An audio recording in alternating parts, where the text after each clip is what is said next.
Hey everyone, welcome back.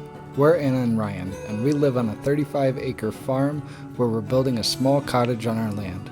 In our last video, we wrapped up design and permitting. Now it's time to break ground. We decided to handle excavation ourselves to save money. We found a used backhoe attachment for our tractor, which was cheaper than the $8,000 we were quoted for the foundation and septic excavation. We needed a 3-foot overdig for the foundation to allow room for the crew to work, so I had to excavate a rectangle roughly 26 by 28 feet since our house is going to be 20 by 22 feet. We planned for a 48-inch crawl space to allow easy access for plumbing and electrical, so that was the deepest I had to dig at any point. I marked the corners with rebar, strung lines to square everything up, and sprayed the perimeter with orange paint. Starting from the deepest corner, I used a laser level and grading rod to avoid digging too deep and to keep everything level. I moved dirt into a big pile with the front bucket and checked that it was level as I went. Since this was my first time using a backhoe, the process was slow and pretty tedious. It ended up taking me 3 full days to finish. The hole was also on a slight slope, so I only had to dig down about 18 inches on the opposite corner to get everything even.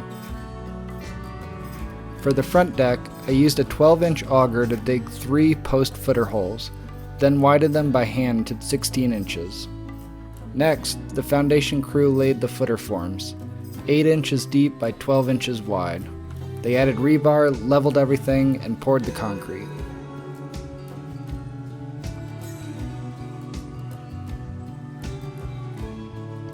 After curing, they set up the wall forms on top of the footers, they marked the wall height, added rebar for strength, and poured the foundation walls. One person guided the pour, another used a concrete vibrator, and another smoothed the top. After a week of curing, I measured 6 inches down from the top of the wall and applied damp proofer along the exterior to prevent moisture in the crawl space. Then I backfilled around the foundation in 6-inch layers, compacting each layer to prevent settling. Finally, I used the tractor to grade the site, ensuring a 6-inch slope extending 10 feet from the foundation for proper drainage. Next up is building the house. A local shed company is building the shell at their shop and will finish it on site. Then I'll be finishing the interior and as much as the utilities as possible to save money. Be sure to follow and stay tuned to see how it all comes together.